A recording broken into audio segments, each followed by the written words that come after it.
Top alors. Chers Ivoiriens, nation ivoirienne, cette vidéo que vous regardez actuellement n'est pas faite de ma propre volonté, mais poussée par le Saint-Esprit.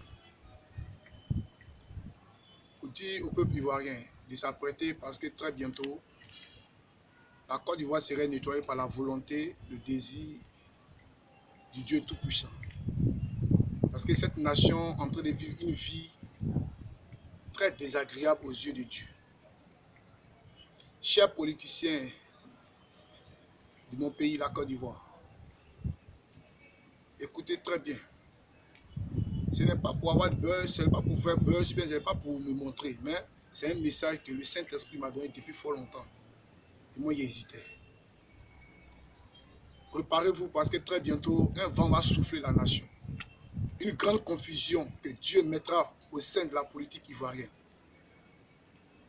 Le Fils et le Père vont s'affronter très bientôt et il y aura assez de morts. Assez, il dit assez de morts. Si tu es étranger et que tu vis dans ma nation ivoirienne, sur la terre ivoirienne, je te prie tout simplement de quitter la Côte d'Ivoire et de revenir en 2022. Si tu le veux.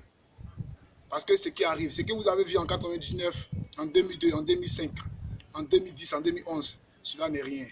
Parce que ce qui arrive va faire très petit. Très petit.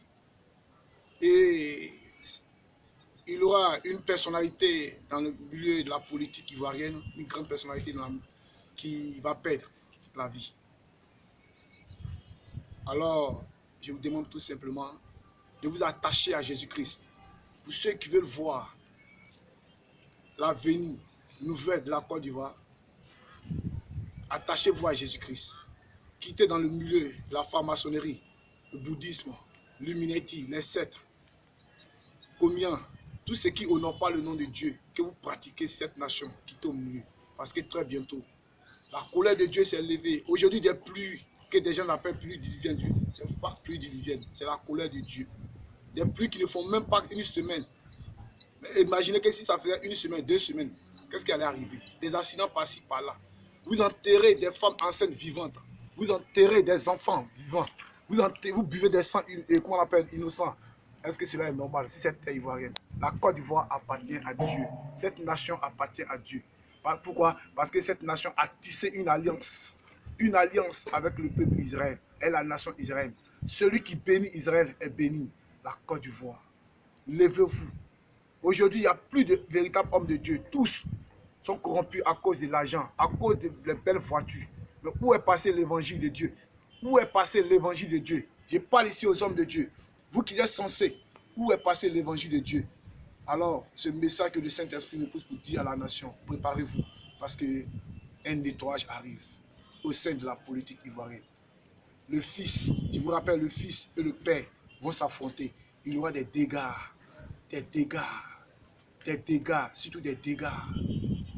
Et quiconque se lèvera pour venir m'interdire ou m'attraper ou me mettre en prison parce qu'il a dit cela, il ne doit pas dire cela, c'est pas moi qui vais mettre en prison. Dis-toi que c'est le Dieu qui va mettre en prison. Et quiconque se lèvera contre les véritables serviteurs de Dieu, va apprécier ce qui arrive dans sa vie. Alors, chers Ivoiriens, préparez-vous, consacrez votre vie à Jésus-Christ. Que la paix et la gloire soient sur cette nation dans le nom de Jésus-Christ. Amen.